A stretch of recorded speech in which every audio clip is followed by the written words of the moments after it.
Hey guys, welcome back to my channel. आप सबको स्वागत करती हूँ मेरे चैनल पर। आज हमारी जो सीरीज चल रही है न्यूमरोलॉजी की, उसकी 8 नंबर के ऊपर डिस्कस करेंगे। ठीक है, 7 तक वीडियो अपलोड कर दिया गया है।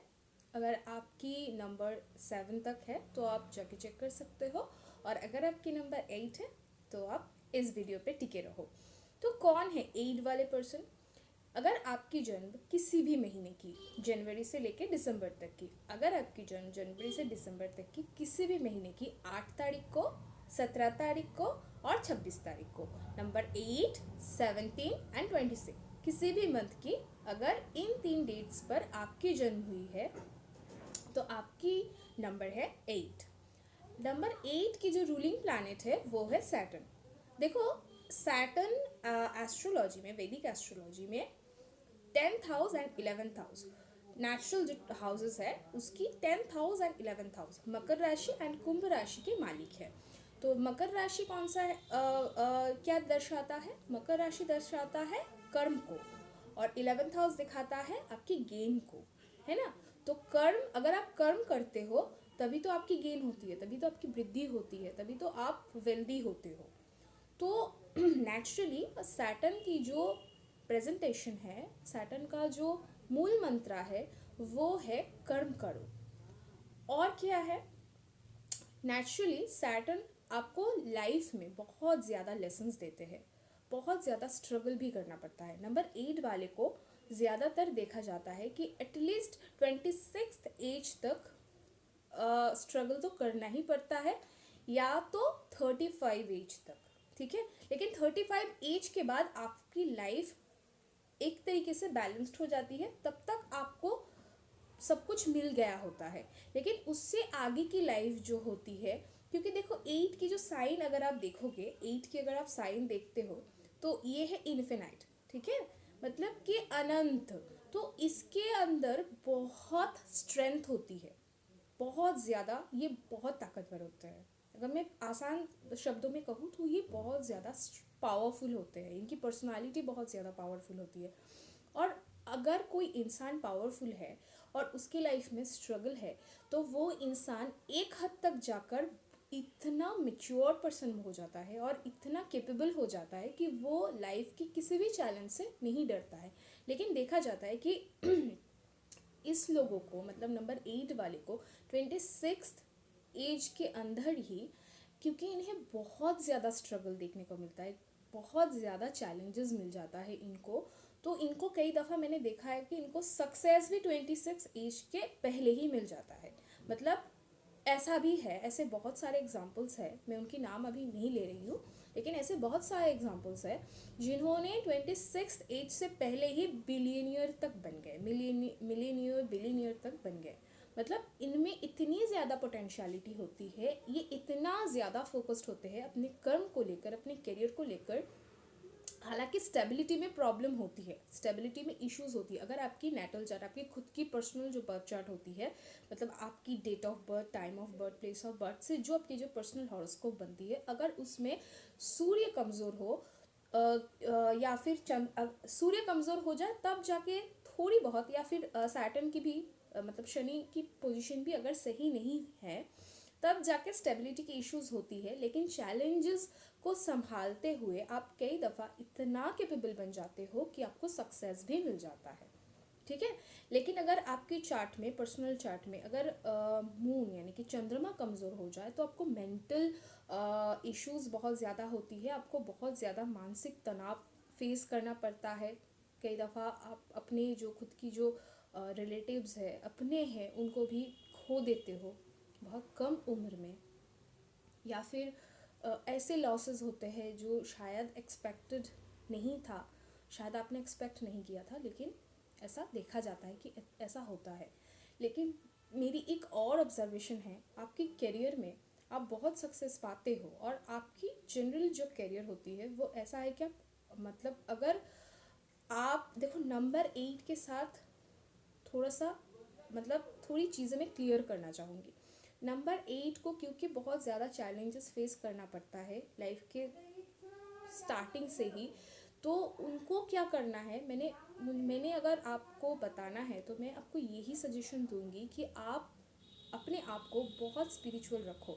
अगर आपने अपनी जो आपकी जो लाइफस्टाइल है उसके ऊपर आपने ध्यान नहीं दिया और आपने अगर स्पिरिचुअलिटी को एक्सेप्ट नहीं किया, तो कई दफ़ा आप गलत संगत में आ सकते हो, आपकी फोकस हट सकती है। तो या जो मैंने कहा ना कि आपको लाइफ की बहुत पहले ही सक्सेस मिलता है, तो वो चेंज हो सकता है। मतलब क्योंकि आपने अपनी जो चैलेंजेस है उससे अगर आप मतलब भटक जाते हो, उससे अगर आप बदल जाते हो, अगर आप फोकस्ड नहीं रहते हो, और फोकस्ड रहने के लिए हमेशा मैं ये कहूँगी कि आप स्पिरिचुअल पाथ पे चलो। आप अपने आप को शुद्ध रखने की कोशिश करो। शुद्ध कैसे? देखो, शुद्ध ऐसे कि हम जो खाते हैं वही हम बनते हैं। ये मेरा कहा नहीं है, ये जो हमारे बड़े बुजुर्ग हैं वो कहते हैं, हम जो खाते हैं हम वही बनते हैं। तो मेरी अगर सजेशन लो, मेरी अगर सलाह मानो, तो आप वेज खाना स्टार्ट करो, ज़्यादातर वेज खाओ। अगर आप आपकी लाइफ की बहुत पहले से अगर नॉन वेज छोड़ देते हो, तो आपकी प्रॉब्लम, आपकी चैलेंजेस बहुत हद तक पहले ही कम हो जाती है। ठीक है, अगर आप ऐसा करते हो और आप स्पिरिचुअल मार्ग पे चलते हो, अपने आप को स्पिरिचुअल बनाते हो, तो आप लाइफ में वो सब कुछ अचीव कर सकते हो। क्या? क्योंकि नंबर 8 के पास बहुत स्ट्रेंथ होता है, तो इनके पास अथॉरिटी भी होती है। ठीक है, मैंने देखा है कि ये ज़्यादातर जितने भी आईएएस आईपीएस, जितने भी प्रशासनिक सेवा है, इन सारे सेक्टर्स में नंबर 8 वाले ज़्यादातर दिखते हैं। और कौन से सेक्टर्स में? जैसे पॉलिटिशियन, पॉलिटिक्स में भी ये लोग बहुत ज़्यादा दिखते हैं। या फिर रेलवेज में, रेलवेज की जो बड़ी बड़ी पोस्ट होती है, जैसे कि डीआरएम, स्टेशन मास्टर, ऐसे जैसे बड़े पोस्ट्स होते हैं, इन पर भी जॉब करते हुए ज़्यादातर मैंने देखा है कि 26 यानी 8 26 8 नंबर वाले लोग ज़्यादातर इन फील्ड्स में दिखते हैं।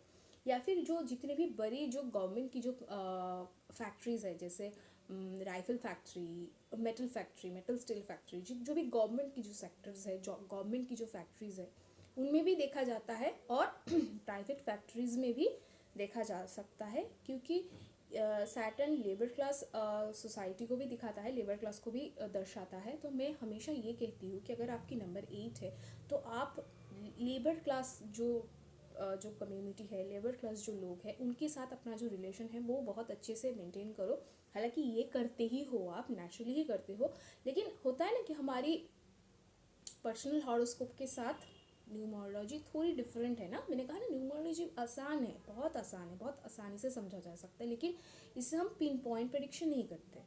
पिन पॉइंट प्रेडिक्शन के लिए हमें हमेशा वैदिक चार्ट से देखना होता है। तो अगर आपकी चार्ट में कई दफ़ा हो सकता है कि किसी प्लैनेट की पोजीशन ख़राब होने की वजह से आपकी बिहेवियरल कुछ चेंजेस हो, तो उससे आप अपने कंट्रोल में रखो। और इन लेबर क्लास लोगों के साथ, मतलब शनि देवता ना, हमेशा जो इंसान जितना असहाय है, शनि देवता उनके ही कारक होते हैं। जिनके पास कोई नहीं होता है, शनि देवता उनके लिए खड़े होते हैं।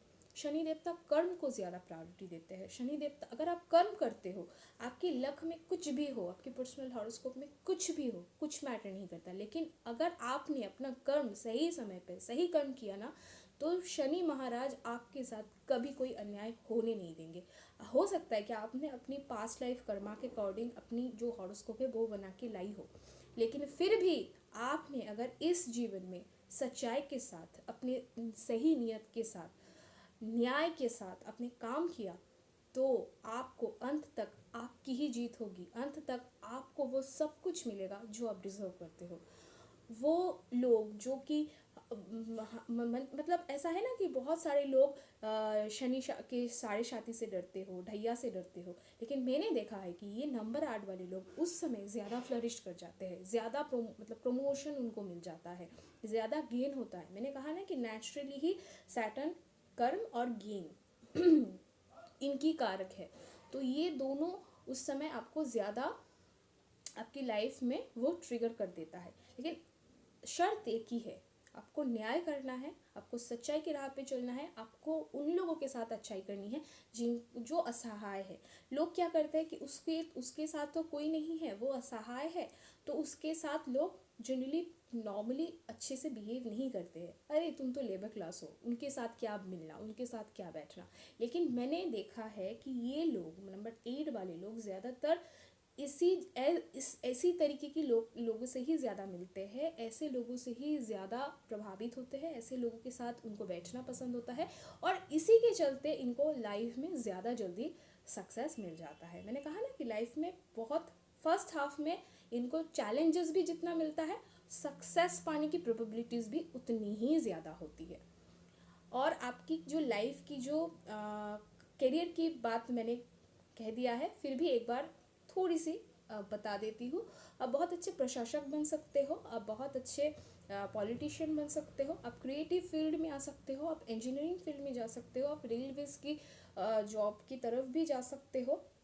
आपकी जो नेचुरल जो कैरेक्टरिस्टिक्स है वो इतनी स्ट्रॉन्ग पर्सनालिटी है कि आप किसी भी फील्ड में जाते हो उसी में आप फ्लरिश कर जाते हो। शर्त एक ही है, काम करना है बहुत अच्छे से न्याय के साथ। काम को लेकर बिल्कुल भी कैजुअल अप्रोच नहीं रखना है। अगर आप काम को लेकर सीरियस होते हो तो आप किसी भी फील्ड में जाओ, आप सक्सेस पा ही जाओगे अंत तक। अगर मैरिड लाइफ के बारे में बात करूँ तो इनकी मैरिड लाइफ, नंबर 8 की मैरिड लाइफ मीडियम होती है, उतनी अच्छी भी नहीं उतनी बुरी भी नहीं, मीडियम होती है। लेकिन एक चीज़ आप ध्यान रखना, आप कभी भी आपकी नंबर अगर 8 है तो आप नंबर 8 वाले के साथ रिलेशन मत रखना। अगर नंबर 8 की 8 को नंबर सॉरी गाइस, नंबर 8 के साथ अगर नंबर 8 की रिलेशनशिप होती है तो थोड़ी डिसबैलेंस हो जाती है। हालांकि मैंने कहा है मेरे बहुत सारे वीडियोस में कि आपकी शादी जिसके साथ जिस टाइम पे जिस मुहूर्त पर लिखी हुई है उसके साथ उसी टाइम उसी मुहूर्त पे होगी।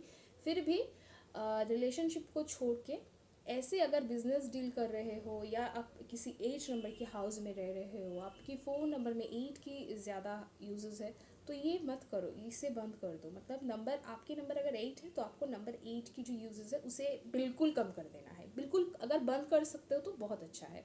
और नंबर 7, मैंने देखा है कि नंबर 7 और नंबर 8 की रिलेशन बहुत बुरी होती है। अगर आपकी आपकी नंबर 8 है और आपने नंबर 7 वाले को बिजनेस पार्टनर बनाया तो आपकी जो एनर्जी है वो स्पॉइल हो जाएगी, वो काम नहीं करेगी। ठीक है, तो नंबर 7 और नंबर 8 से आपको बचना है। आपके लिए जो बेहतर नंबर्स है वो है 2, 4 एंड 6। 2, 4 एंड 6 सबसे बेहतर है 6। अगर आपको लाइफ में सक्सेस चाहिए तो नंबर 6 की यूजेस जो है उसे आप बढ़ा सकते हो, इससे भी आपको बहुत आसानी से सफलता मिल जाएगी।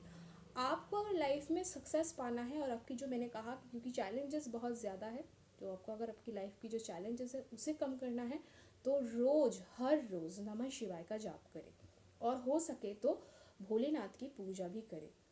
ज़्यादा कुछ नहीं तो सोमवार के दिन, हर सोमवार के दिन थोड़ा सा एक लोटा पानी ही चढ़ा दीजिए बेलपत्र के साथ, और उस दिन थोड़ा सा वेज खा लीजिए, या फिर अगर हो सके जितना सात्विक आप रह सकते हो उतना ही आपके लिए बेनिफिटेड होगा। आशा करती हूँ कि आज की जो मेरी टॉपिक है वो आपको पसंद आई होगी। जो इन्फॉर्मेशन जो नॉलेज मेरे पास है मैंने आपके साथ शेयर किया, इससे आपको थोड़ी बहुत भी मदद मिलेगी। अगर